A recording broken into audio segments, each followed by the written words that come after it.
Operador nível 1 é o cara que só opera legal, tá? Ele não quebra a máquina, não sabota a máquina, ele sabe operar direitinho, sabe apertar os botões certos e preservar ali a máquina durante a sua operação, tá? Nós temos um operador nível 2, tá? Um cara já mais robusto, que esse já é capaz de limpar a própria máquina, já é capaz de lubrificar a máquina, tá? Ele também é capaz de fazer inspeções na máquina, verificar anomalias da máquina, já é um cara que opera com um pouco mais de critério, um cara que já tem um domínio maior da máquina que ele opera.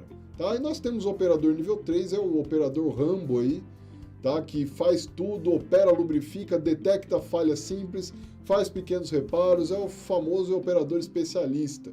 É um cara bom de fato, um cara que opera bem, limpa, inspeciona, lubrifica e detecta falha, faz pequenos reparos, é praticamente um mecânico. Só que não, né? Ele não é tão... não tem um conhecimento avançado sobre aquela máquina. Ele tem algum conhecimento para fazer algum reparo na máquina. Beleza?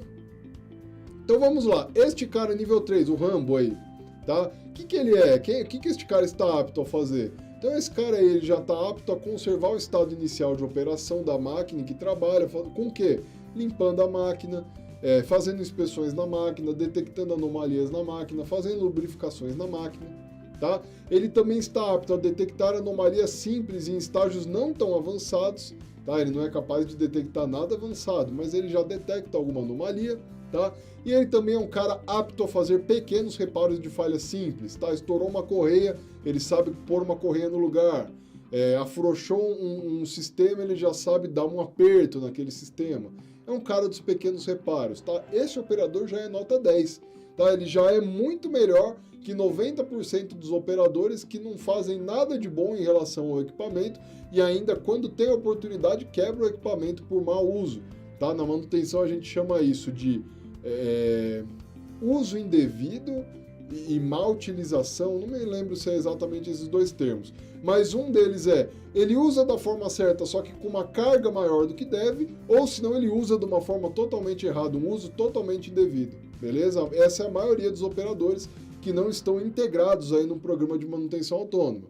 Esses caras da manutenção autônoma não, esses são especialistas, esses sabem lidar legal com a máquina, tá? Então a pergunta que não quer calar é a seguinte: já que eu tenho um operador porreta, bom demais, que faz reparo na máquina, que tem um relacionamento estreito com aquela máquina, tá? Por que então que eu preciso de manutenção? Tá? Por que eu não mando a equipe toda de manutenção embora? Já que o meu operador é bom, tá? Eu não preciso de equipe de manutenção. Ele que assuma a máquina por si só, tá? Então agora que a gente vai começar a cruzar as relações, tá? Manutenção autônoma é o suficiente para uma máquina? Tá? É óbvio que não. Quem é do setor de manutenção sabe que não. Então, por isso que o segundo pilar do TPM vem com essa ideia da manutenção planejada.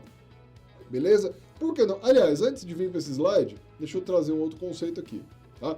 Ainda na manutenção autônoma, há de se dizer que correções de anomalias que são detectadas pelo operador, mas que são de mais difícil reparo, essas ainda, a manutenção é totalmente ativa de maneira corretiva, né?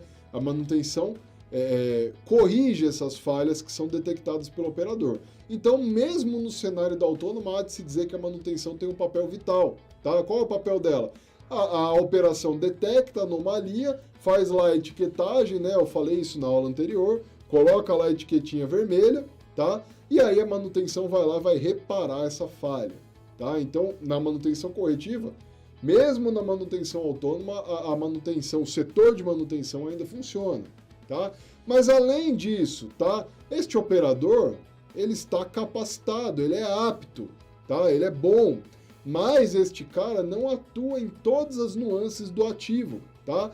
Isso aqui para quem conhece, é a curva PF, tá? Eu só mudei alguns detalhes da curva PF para explicar o conceito de hoje, tá? Mas para quem não conhece, prazer, esta é a curva PF, tá? Curva PF, ela diz respeito ao intervalo PF, que é o intervalo de falha potencial, tá? O que é esta curva aí? É uma curva que demonstra no eixo vertical a performance, o desempenho da máquina, do ativo, do equipamento, tá? E no eixo horizontal ela demonstra o passar do tempo, tá? O que vai acontecendo? A máquina vai operando, e o desempenho dela vai caindo, tendendo a zero, tá? Quando o desempenho chega no zero ou próximo a zero, vem o que a gente chama de falha funcional, tá? A máquina fica incapaz de desempenhar a função dela, tá? Eu tenho uma empilhadeira, sou um operador de empilhadeira, estou dirigindo uma empilhadeira aqui, subindo e descendo garfo, eu faço isso 1 mês, 2 meses, 10 meses, 1 ano, 2 anos, tá? E eu fico lá, subindo e descendo garfo. Num certo momento, uma hora este garfo vai emperrar. Por quê? Porque o sistema vai quebrar, tá? O sistema de suspensão, de içamento ali do garfo vai quebrar, vai apresentar uma falha e aquele item vai ficar incapaz de desempenhar a função dele, tá? O que aconteceu? Passou o tempo, o desempenho foi caindo, tendendo a zero, tá? Esta curva PF em específico é do equipamento rotativo, por exemplo, o motor elétrico, tá? O que essa curva demonstra pra gente? Que no intervalo PF, de onde aparece a primeira falha potencial até a falha funcional, que é quando ele deixa de desempenhar a função dele, vão aparecendo diversas falhas potenciais, diversos defeitos, diversos sintomas de falha, tá? Ou seja, a falha não acontece do nada, a máquina não está operando 100%, de repente zero. Pronto, ela perdeu totalmente a função. Não, ela vai perdendo aos poucos, vai apresentando alguns sintomas, tá? Aí no caso do motor elétrico, ela começa apresentando aí um ruído ultrassônico, depois apresenta uma vibração excessiva, apresenta um desvio na análise de óleo, um ruído audível, depois fica quente para tocar, solto mecanicamente, ele vai evoluir, vai se agravando esses defeitos até o momento que tem uma falha funcional, tá? Por que eu coloquei esta curva PF aí? Qual que é o objetivo? Olha só, o operador especialista ou da manutenção autônoma, ele atua aí na parte da preventiva, tá? Naquela primeira parte azul. Ele atua aqui nesta primeira área azul, uma área de preventiva, tá? É uma área onde as falhas são prevenidas com ações que são tomadas de tempos em tempos, tá? O que isso quer dizer? O operador não lubrifica, tá? Ele não lubrifica, por exemplo, mensalmente. Isso é uma ação tomada de tempos em tempos, tá? É uma ação preventiva, tá? Isto é uma ação preventiva. Ele não faz inspeções sensitivas também? As inspeções sensitivas estão aqui, ó, tá? É uma manutenção que não se chama preditiva aqui no caso, né? Porque ela não prediz através do uso de instrumento, mas ela é uma sensitiva, digamos assim. Uma sensitiva condicional, tá? Nesses dois campos aqui, o operador especialista atua. Ele faz algumas preventivas, não todas, tá? Mas ele faz algumas preventivas, ele faz algumas sensitivas, não todas, mas faz algumas. Ele corrige algumas falhas aqui quando o ativo já está neste ponto aqui de caminhando para a falha, tá? Ele atua de algumas formas diferentes. Mas o custo ainda não é o ideal de manutenção. Por quê? Porque o custo ideal reside aqui, tá? O custo ótimo reside aqui, num ponto onde são feitas as manutenções preditivas, tá? São aquelas inspeções com equipamento, inspeções utilizando instrumentos, tá? Que detectam ruído ultrassônico, que detectam vibração, tá? Que detectam desvio no número de partículas do óleo, tá? Esse é o ponto ótimo, porque quando uma anomalia é detectada aqui, se eu fizer um reparo, se eu fizer uma manutenção, não diria o reparo, tá? Porque reparo está diretamente ligado com falha.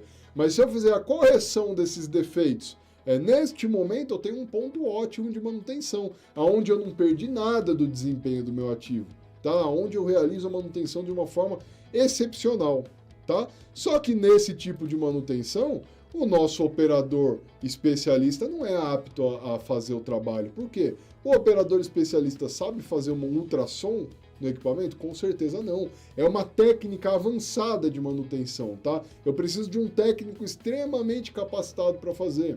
A mesma coisa, o operador especialista sabe fazer uma análise de óleo? Ele consegue passar o dedo no óleo? Ah, tem muita partícula de metal aqui? Com certeza não. Tá? Isso é com uso de instrumento, é um ensaio, tá? Eu preciso de especialista para fazer.